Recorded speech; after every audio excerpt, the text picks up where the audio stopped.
front brake naman yung ating pagtitripan ngayon. So ayun yung mga tools, nakalatag na. Yun yung magagamitin. Mamaya sabihin ko na lang yung mga sizes habang binabaklas natin. 14 tsaka 19. So natanggal natin yung nut, axle. So luwagan na muna natin to. Ito luwagan na rin natin. Ito ay size 8. Ito yung pang ipit ng brake pad eh. So luwagan na natin yan para hindi tayo mahirapan magtanggal yan mamaya. Ayan. Ang size naman na ito is size T40. Ayan.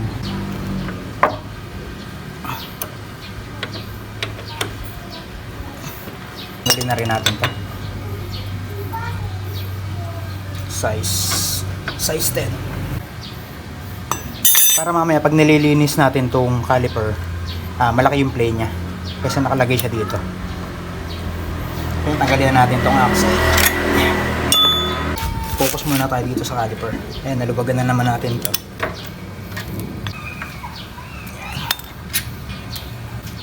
Tapos ito, tanggalin na natin to para matanggal natin tong brake pad.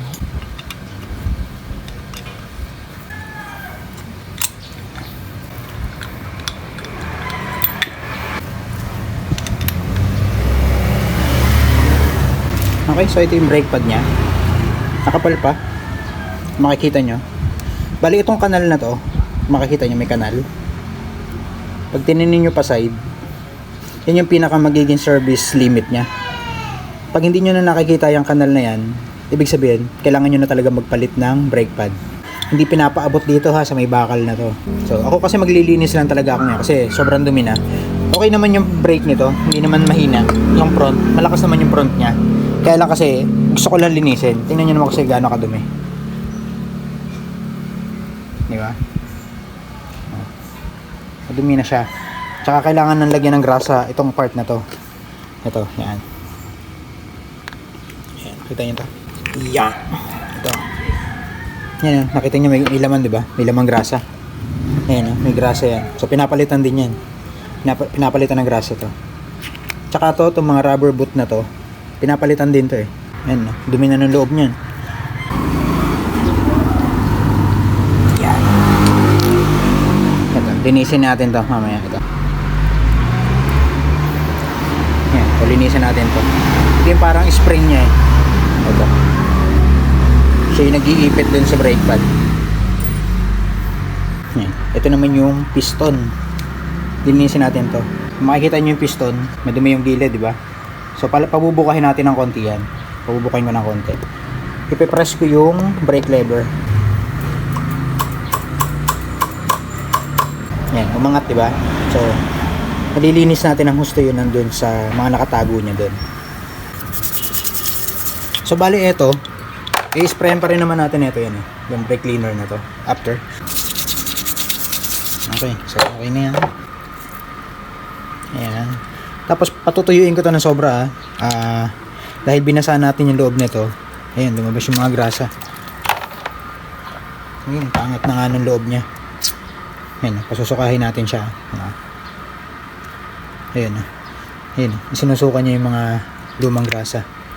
So mamaya papalitan natin yan.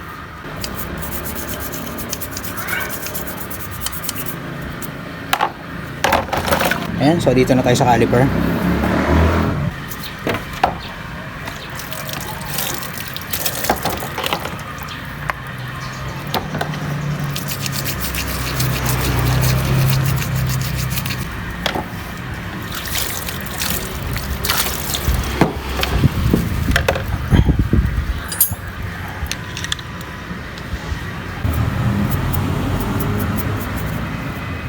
So ayun, tapos na nating hugasan ng dishwashing liquid, na brush na rin natin.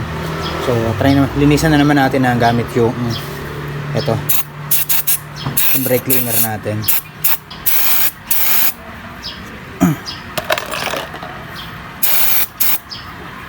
Yan. So ito yung caliper, spray na natin.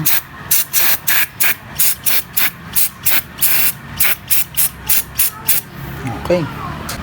So ito, nakalimutan ko pala. Kailangan din pala itong linisin. So ito, cleaning pad yung ginagamit ko. So hindi liha. Ito yung si Scotch Brite, likod ng Scotch Brite, para hindi ganun katalas.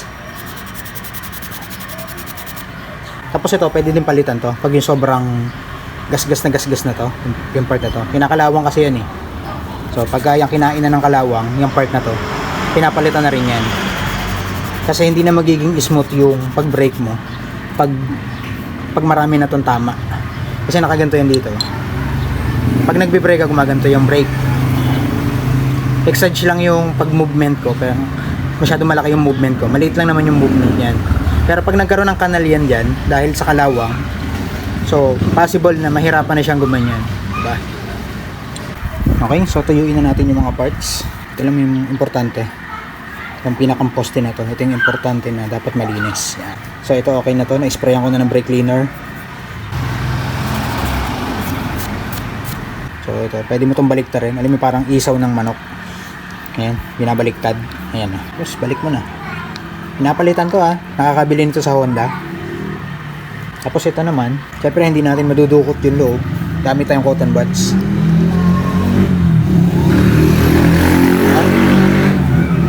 See? So yung grasa na ginamit dito, hindi siya high temp. Kasi hindi naman to nag-iinit masyado. So hindi na to kailangan ng high temp. Regular na grasa lang to. Okay na, wala na. Tuyo na, tapos yan, natuyo na natin to. Tapos tatanggalin natin yung mga lumang grasa. Okay. Mura lang to kung papalitan. Kasi maglalagay na tayo ng grasa. Ayan, same color ng grasa na nilagay.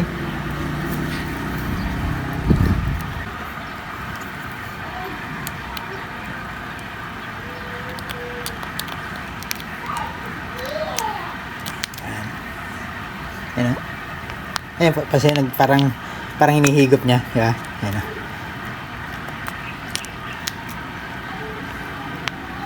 Diba? Okay na.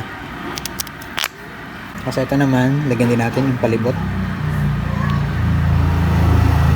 Kasi ito, diba nakaangat siya? Ngayon, ilulubog natin siya ngayon. Kaya niyang kamayan.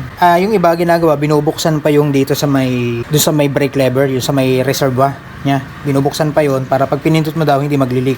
So ito kasi stock pa naman to. Yung amount ng brake fluid na nakasalin dyan, sakto lang. So kahit isagad mo yan dito, hindi magli-leak dun sa taas. Kasi nga, sakto lang yung fluid. Maliban lang kung nagpa-bleed ka na sa ibang mekaniko, tapos napasobra yung lagay. Pag talagang pag pinisil mo to, magli-leak sa taas kasi sobra yung amount nung nakalagay na brake fluid. Pero dahil fresh pa to galing kasa, stock pa to, kahit pindutin ko yan dyan ng sagad, kahit i-press ko yan ng sagad, hindi yan magli-leak dun sa taas. Ayan, kamay lang yan pinisil ko lang ng kamay. Ayan, diba? Ayan, sakto na yan. Ganyan yung pwesto niya kanina, pero pwede ko pang isagad yan. Ayan na, diba? Tapos check natin doon sa taas. Kaya kung hindi ako nagtatanggal ng ito, hindi ko na ino-open yan.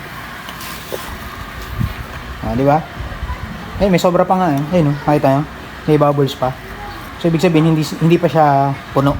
Sinagad ko yung pisil doon sa caliper, pero meron pa siyang allowance. Di ba? Kasi, stock pa to eh. Pero kung ito pero kung yan na-bleed na ng ibang mekaniko at napasobra yung lagay, pag pisil nyo talaga dito, possible, mag-overflow doon sa taas. Yan. Kaya ako, pag nagbi-bleed ako, sakto lang yung amount. Sakto lang yung amount ng brake fluid para pag ipinrush ko dito, hindi magkakaroon ng leak dun sa tank, dun sa reservoir na yun. Okay, so balik na natin. So ayan, so pagbabalik, baliktaran. Okay, so baliktaran niya, pwede. Okay lang, baliktaran. Bali, ito ibabalik na pala natin to, yung tinanggal natin yung rubber boots. Ayan, sundutin nyo doon sa loob. Ayun. Diba? Gamit to. Tapos dito sa kabila naman, baliktaran lang din. Ito. Ayan. Ganito ang pwesto niya.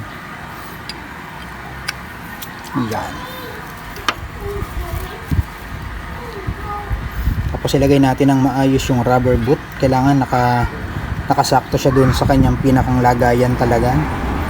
Para hindi siya pasukan ng tubig. Yun, okay. Okay na, nakabit na natin. So ito nakalimutan kong linisin ito.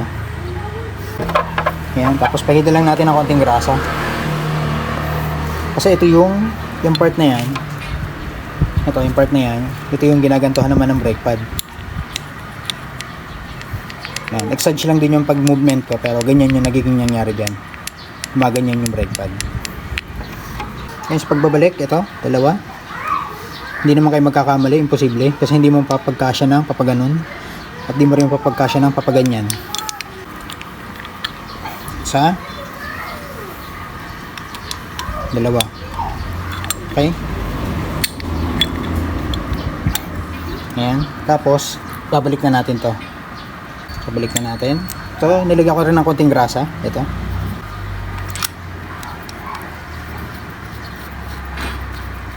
Ayan. Size 8. So, hindi naman na natin ihigpitan.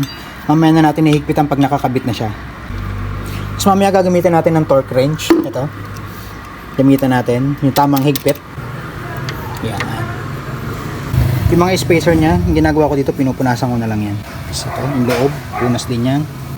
Check natin yung mga bearing, kung maganda yung ikot.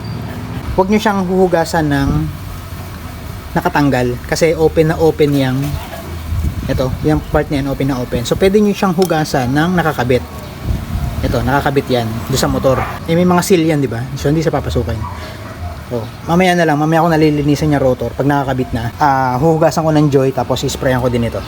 So, make sure na papasok yung rotor disc dun sa pagitan ng dalawang brake pad. Okay. Brake caliper mounting bolt, 30 Newton meter. Ito yun. 30 Newton meter, nakaset na yan. Okay. Okay. Okay. Kasunod naman, ito. Okay, so ito yan. Brake pad pin. 15 Newton meter.